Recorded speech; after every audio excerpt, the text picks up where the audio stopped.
सभी साथियों को नमस्कार। जैसा कि 22 सितंबर 2024 को NILP लर्नर्स का एग्ज़ाम होना है, उसके लिए राष्ट्रीय मुक्त विद्यालय शिक्षा संस्थान है, उन्होंने सर्टिफिकेट जारी करने हैं, जिसके लिए हमें लर्नर्स का एक फार्म भर के सबमिट करवाना है। और इस फार्म को भरने के लिए बहुत सारे साथियों के प्रश्न आ रहे हैं, कई चीज़ें समझ में नहीं आ रही, इसलिए ये वीडियो बनाया जा रहा है।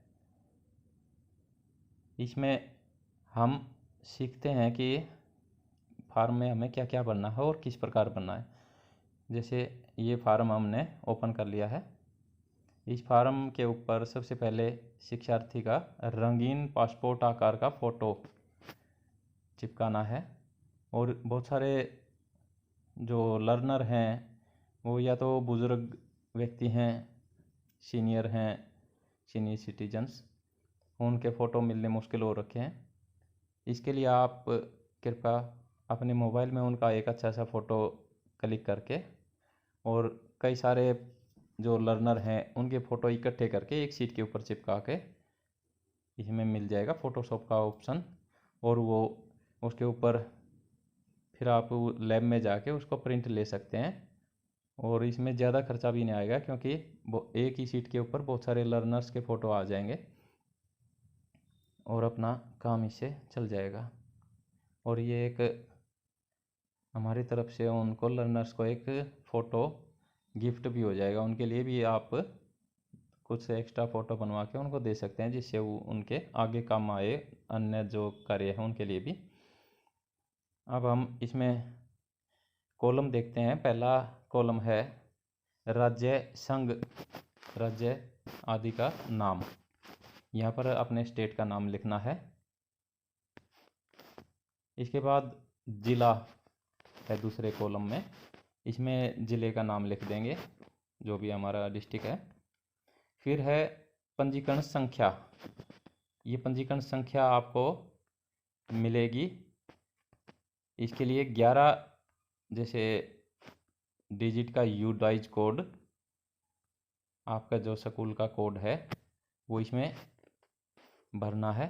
उसके बाद ये सीरियल नंबर के 3 डिजिट लिखने हैं पीछे, और ये सीरियल नंबर आपको बनाना पड़ेगा। एक रजिस्टर जैसे आपने पूरे गांव का तैयार करके रखना है जो लर्नर्स का है, उसमें कॉलम आप अपनी सुविधा के अनुसार 4 या 5 बना सकते हैं। उस रजिस्टर के अंदर पहले कॉलम में आप उसको सीरियल नंबर दे सकते हैं, और जो 3 डिजिट का रखें। अगर 1 से स्टार्ट कर रहे हैं तो 001 लिखो, फिर दूसरे लर्नर को 002।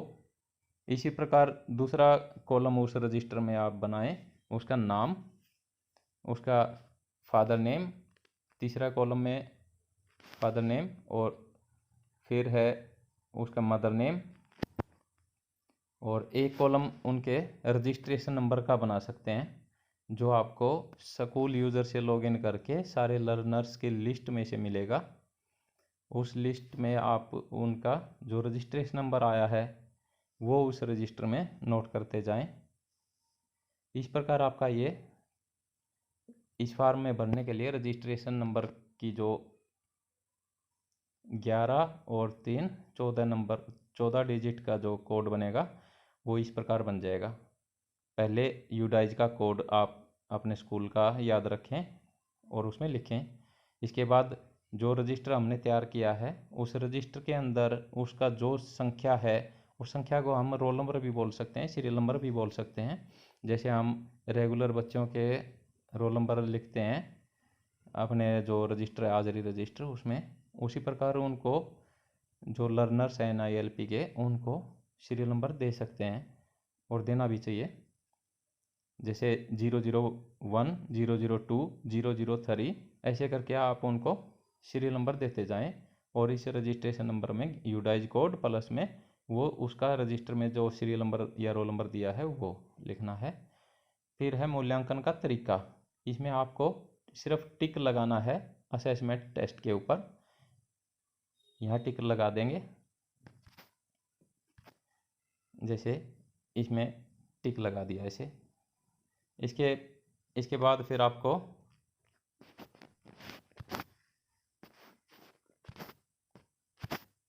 इसके बाद आप अंग्रेजी में शिक्षार्थी का नाम लिखेंगे। इंग्लिश के जो उनके आईडी प्रूफ है उसमें देख के वो स्पेलिंग आपको ऐसे इसमें लिख देनी है। कैपिटल लेटर्स में लिखना है, क्योंकि कई बार कन्फ्यूजन हो जाता है ई या एल, इनमें भी कन्फ्यूजन होता है। बहुत सारे अल्फ़ाबेट ऐसे होते हैं जिनमें कन्फ्यूजन हो जाएगा। इसके बाद शिक्षार्थी के पिता या पति का नाम, अगर महिला है तो उनके पति का नाम लिखेंगे, और पुरुष हैं तो उनके पिता का नाम लिख देंगे। शिक्षार्थी के माता का नाम इससे अगले कॉलम में आएगा, यहाँ पर उनकी माता का नाम आ जाएगा। शिक्षार्थी की वैवाहिक स्थिति के बारे में, अगर विवाहित हैं तो यहाँ विवाहित के ऊपर टिक लगाएंगे, अविवाहित हैं तो अविवाहित के ऊपर टिक लगा देंगे। फिर है शिक्षार्थी की आयु, इस आयु के कॉलम में उनकी जो पूर्ण आयु हो चुकी है, जैसे वो 24 साल के हैं या 25 के हैं तो पूर्ण वर्ष लिख देंगे 24 साल। फिर उनका है जेंडर, जेंडर के बारे में पुरुष हैं, महिला हैं या अन्य हैं, इसमें आपको टिक करना है। अगर वो मेल हैं तो मेल के ऊपर, फीमेल हैं तो फीमेल के ऊपर, या अदर के कॉलम में जो भी आपको उचित लगे वो टिक करें। इसके बाद है दिव्यांग, अगर उनको कोई दिक्कत है, दिव्यांग हैं तो उसके लिए अगर दिव्यांग हैं तो यस, अगर दिव्यांग नहीं है तो नो के ऊपर टिक लगाएं। अगर दिव्यांग हैं तो दिव्यांग के प्रकार यहाँ पर लिखना पड़ेगा। यहाँ पर जैसे PH फिजिकली हैंडीकैप अगर उनके कोई दिक्कत है, या फिर VH विजुअली हैंडीकैप्ड हैं, इस प्रकार आप इसमें लिखें। इसके बाद है कैटेगरी, उनकी जो श्रेणी है कैटेगरी, वो सामान्य जाति से हैं, जनजाति से हैं, या अन्य पिछड़ा वर्ग है, अल्पसंख्यक हैं, अनुसूचित जनजाति हैं, जाति हैं, अनुसूचित जाति हैं, ये सारे जो जिस जाति से कैटेगरी से बिलोंग करते हैं उसके ऊपर टिक कर देंगे यहाँ।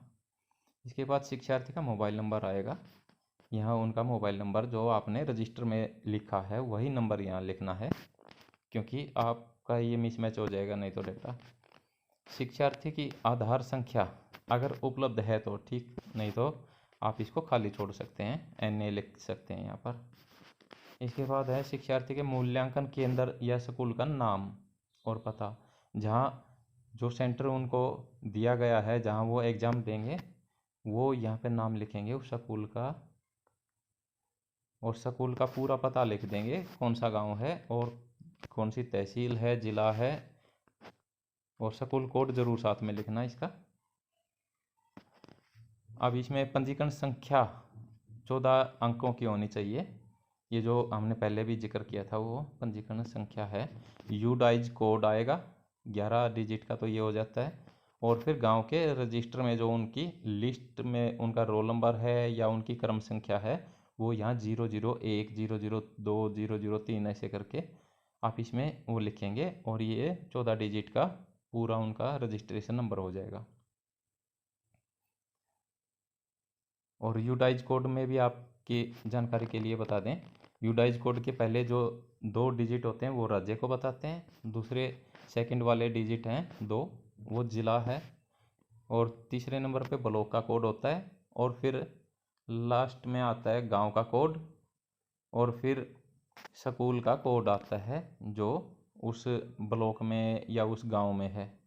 ये इस प्रकार यूडाइज कोड बनाए गए हैं, ये विभाग ने बनाए हुए हैं सारे, इसलिए आपको तो सिर्फ यूडाइज कोड आपके जो स्कूल का है वो लिख देना है यहाँ पर, इसमें कंफ्यूज होने की ज़रूरत नहीं है।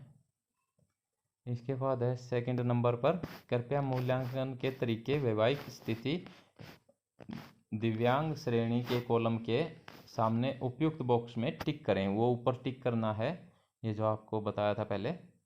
ये इसका इंग्लिश है, अगर इंग्लिश में भरना चाहें फार्म तो इंग्लिश में भर सकते हैं, नहीं तो हिंदी में भी भर सकते हैं आप इसको। ये सारा का सारा वही फार्म है, इसमें ज़्यादा कोई दिक्कत की बात तो है नहीं।